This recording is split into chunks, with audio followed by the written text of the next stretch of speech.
Hey everybody, we're back with another Acceptable Casualties battle report. Today we have our Operation Blockbuster campaign, game number 3. It's going to be Vin's SS Panzer Division taking on the 11th Armored. We'll be playing, I believe the mission's called the Hard Road. It's 700 points against 600 points. We'll be back in a second to go over the lists and deployment. So here we have our 700 points of British 11th Armoured Division. Going down here, I have my forward HQ, who's going to be in a Sherman. Up here, I have my motor platoon. That's going to be 3 rifle teams in here with half tracks. Then the command team with a 2-inch mortar. It's only a 4-man team, but there's just 2 bases there, but it's a 4-man team. Behind them is a PIAT team, and then a combat medic in that half track. So that's the motor infantry platoon. Over here, I have a platoon of Shermans. So it's 2 Shermans. 2 Fireflies. I bought an extra Sherman. Then there's an M10 Achilles. For Recce, I have 2 Stuart Jalopies. I brought a Bofors SP for, I think it's a specialist AA unit. I have a timed Typhoon Strike. I have 2 off-table 3-inch mortars. And I also have a 3rd target priority artillery bombardment. So that's roughly 700 points here for the 11th Armored Division. Be back in a second to go over Vin's list. I think my battle rating is roughly like 35 to 40 points. I'll give you guys an exact number when we get into the deployments. We'll be back in a flash. So here we have Vin's SS Panzer Division. Vin has a battle rating of 36. I just checked my battle rating for the Brits is going to be a 38. So for Vin, he has his forward HQ upgraded to a King Tiger with Panzer Ace. That's going to be a nightmare to deal with. He also brought a Panther, a small platoon of Stugs. There's 3 of those there. He has his, the inexperienced Volksgrenadiers, or these regulars? I believe they are... They're regulars. They have like SMGs and stuff like that. Yeah, SMGs, regulars. Yeah. He also brought a Panzerschreck team down there. Inexperienced. They're inexperienced. And then he has the Noct Sniper, the Vampire Sniper. That's what he has here for his 600 points. Like I said, it's low in model count. He also has an off-table barrage of 105s for 1 use. But like I said, the kitties that he brought today, between that Tiger 2 and that Panther, they're going to be really tough to deal with. So we'll be back in a second to go over deployment for the Hard Road. I'll be back in a flash. So we are back for deployment. The mission is going to be the Hard Road. I ended up winning the Recce battle to start the game, so I had to deploy 2 Recce units first. So I have 1 Stuart Jalopy here on the main road, and then another Stuart Jalopy over there on the fields. I also was able to elect this side of the table. Vin's over here on this side. He has his sniper for his 1 Recce unit that was placed over here. For our other deployment, I was able to roll 5 units on the table for the first turn, so I decided to bring in my command team for the motor platoon, which is in this half track, and then another rifle squad in that half track. I brought in my M10 Achilles over here to hug that side of the road and kind of just keep an eye on the edge of the woods. Over here, I brought in my SP Bofors, and then I brought in my Sherman platoon command tank. So those are the 5 units that I brought in. I won the roll-off. I will be going first as well.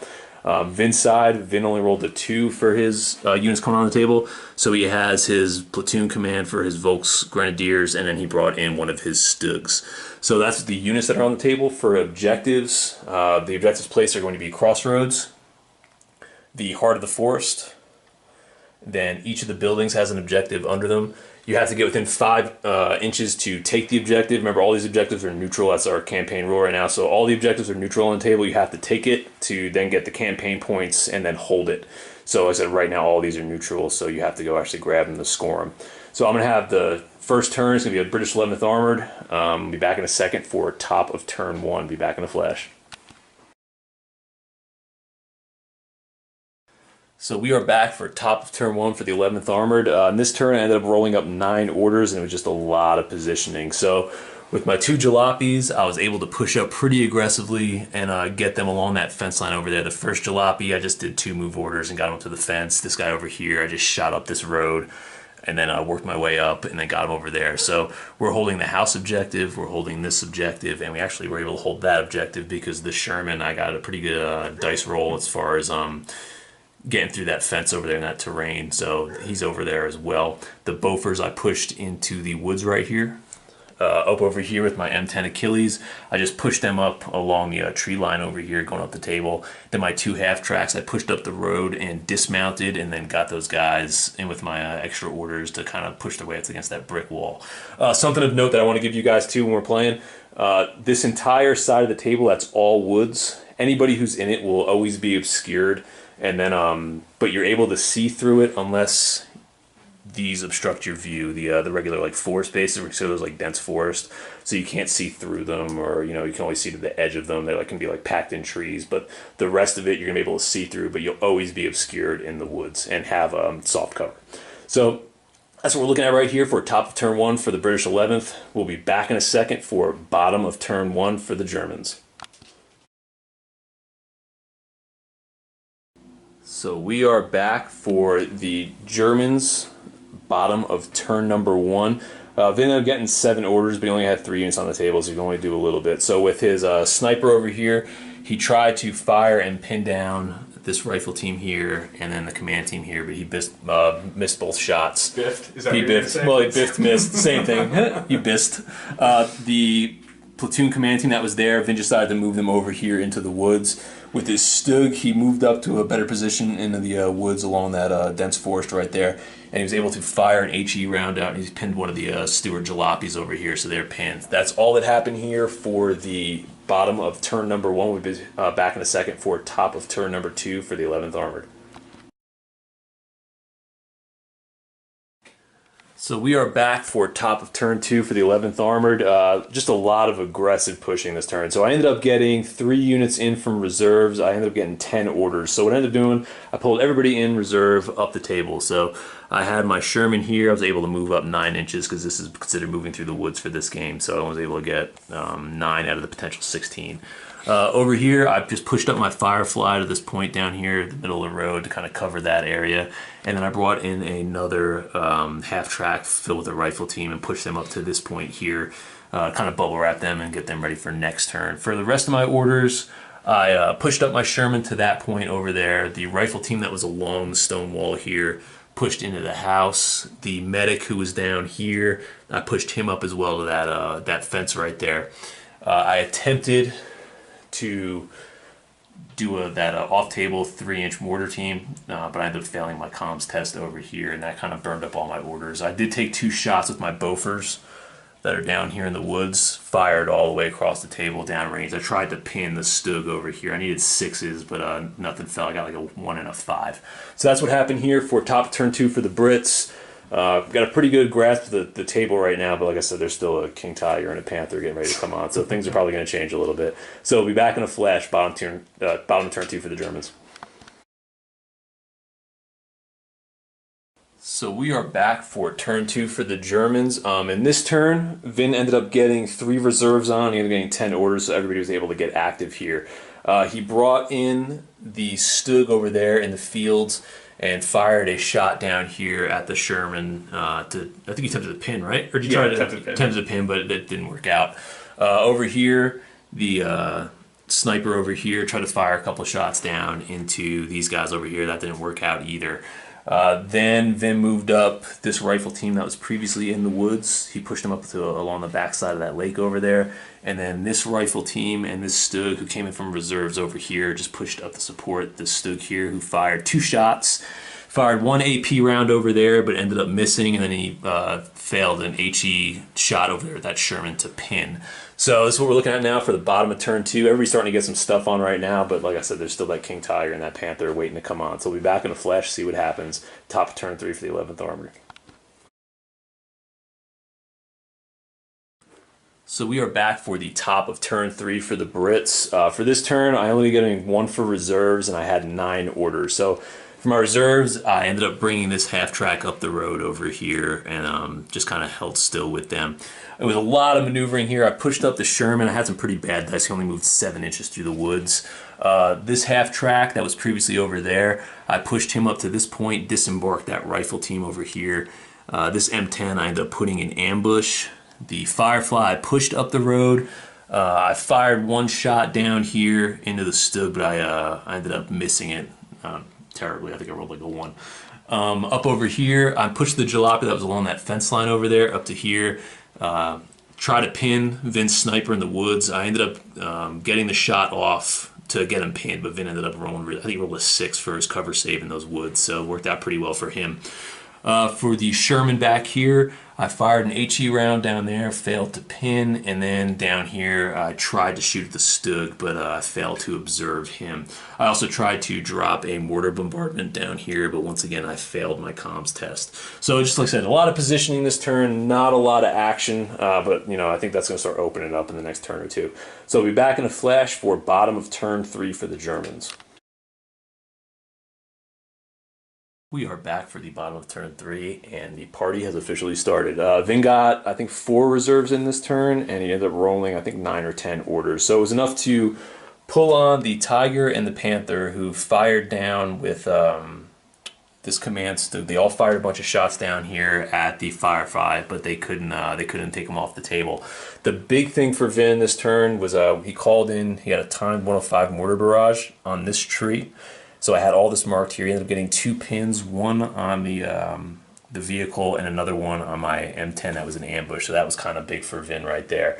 This Stug right here pushed up from his position and tried to take out the jalopy there, but he ended up hitting, and then he rolled a 3 for the armor penetration. I ended up passing my morale, so they're just kind of still sitting on the table, just kind of got a glance. So that was pretty huge right there.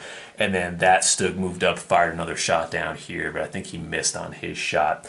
With the rest of Vin's orders, it was mostly pushing up infantry. These guys went to here from back over there, and then these guys pushed out and moved back along that side of the tank over there to help support them up the road. So that's all we're looking at right here for the bottom of turn 3. We'll be back in a second for top of turn 4 for the Brits. So we are back for the top of turn 4 here for the Brits. Pretty decent turn for us. I ended up getting my last 3 reserves on the table edge. I brought in 2 of them.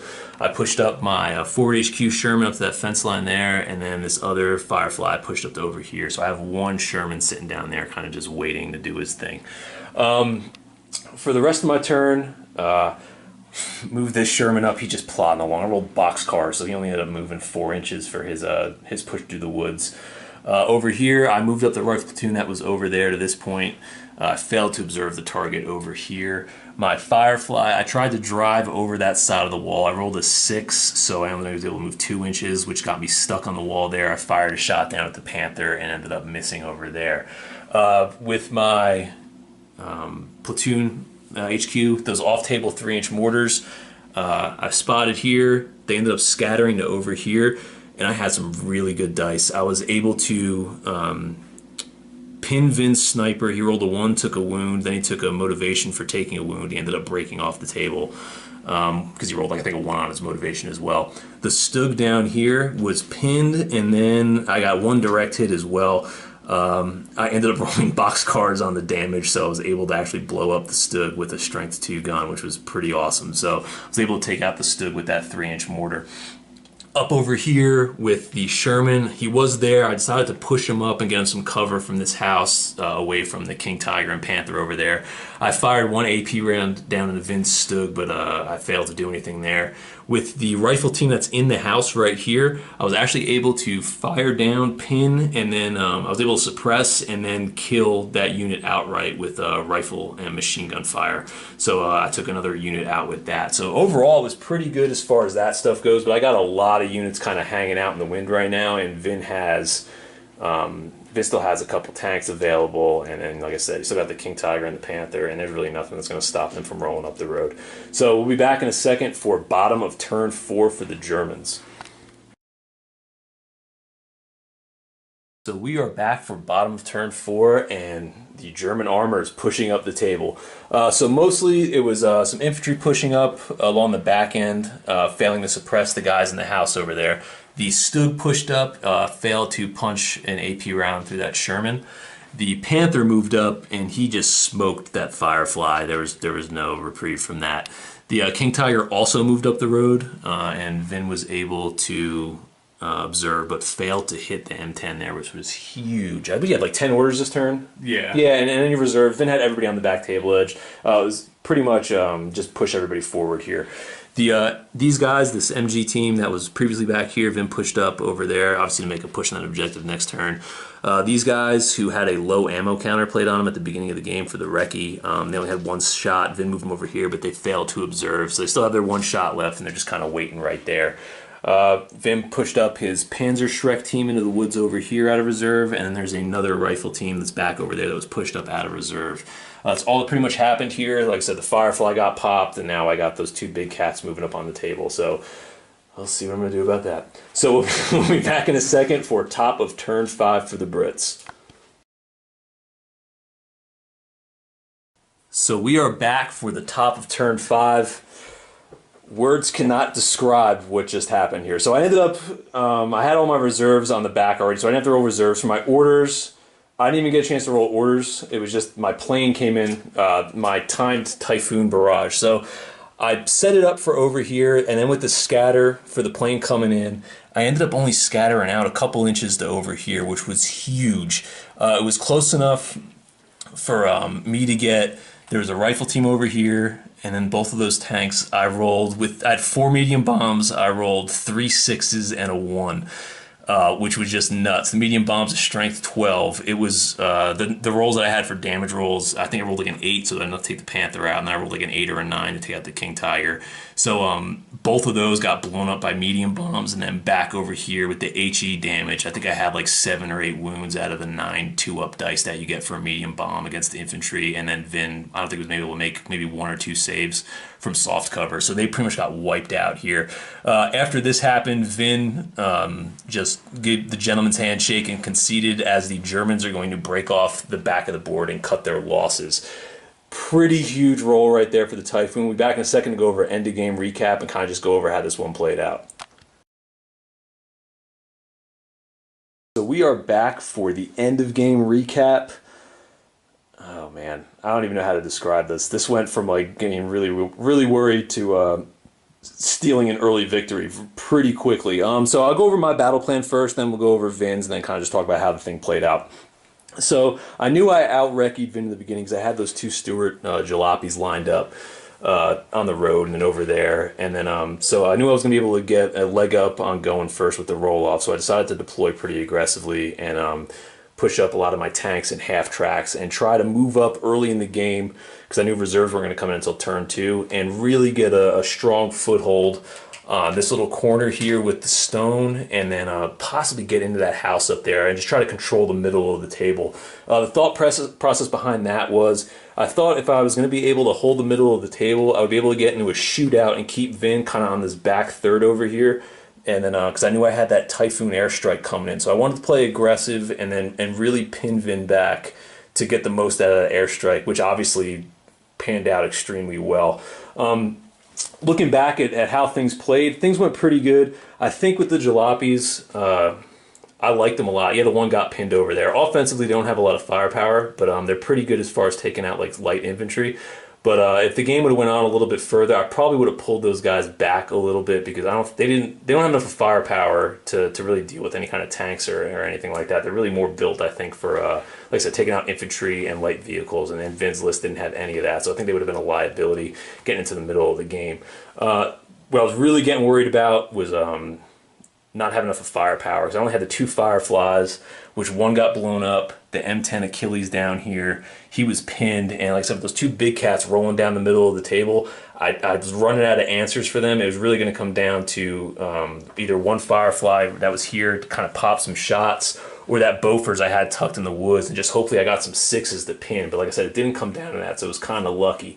The other thing I wanted to do in my battle plan as well was, like I said, push aggressively up here to kind of get to that. And then I wanted to deploy and drop off a little better than I did over here with some infantry, and then push this Sherman here. He might have had like 1 track working the way he was moving up the table. But to kind of push them through the woods and at least make this the fight for the objective over here in the wooded area. Not just give it up, I guess is what I want to say. I want to put a couple units here just to kind of make it a decent firefight in the woods, but it never really came to that at this point. But I don't know, that's kind of what I was looking at for my battle plan.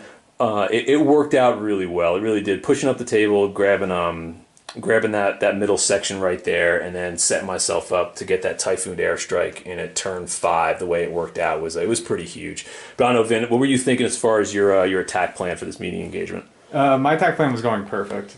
Everything was happening exactly the way I wanted it to. So you thought? Yeah, until once again, luck was on your side.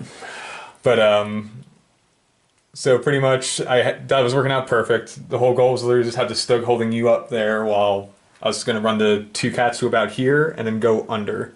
Oh, then swing them through the woods. And swing through the woods and just kind of cause a gigantic menace, because the idea was just make a gigantic U and completely ignore that side of the table with my cats. And it was definitely going way better than planned with my bombardment. Taking out your M10 the bombardment that you had that one turn that pinned that M10, that kind of got me a little worried a little bit, because I figured I was going to lose one of these tanks on the road, and then when he got pinned and you popped that Firefly, I was like, oh man, this is not going to be good. Yeah, things were looking great. They really were. It's just until that bird came in. Yeah, it's always something. It never. It is. It's one of those moments where I'm happy because I won, and I won in glorious fashion. But I also, I don't want to say I feel bad, but I also I also understand that when something like that happens, it's not the best situation to be in. But Vin, keep your chin up, because maybe next time you're only going to lose by a little bit, and maybe it won't be as dramatic as this. Yeah. Because I don't think it gets any worse or any crazier than the past 2 matches. But this especially. The past 3 matches. Dropping 666.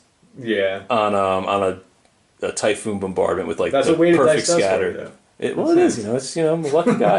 It's just, it's a gift. It's a gift. It's a gift. But everybody, thanks for watching this game of the campaign. We're probably going to jump over. I think we got to wrap up that Flames of War campaign next. But yeah, so we might do that, and then we'll come back to this in like 2 or 3 weeks and get this. Vin's going to have control of the map right now, because after you play, if you have 3 victories in a row, you automatically hand control over to your opponent for like a counter attack on the front. So as of right now, it's going to be Vin's control, and he's going to get kind of plan out what he wants to do. So we'll be back in a couple weeks for game number 4 of Operation Blockbuster. Hope you guys enjoyed it. Like, subscribe, all that jazz. Leave some comments down below. Try to keep Vin's motivation up, because I feel like the Reich is crumbling before me. So we'll be back in a couple weeks. Thanks for watching.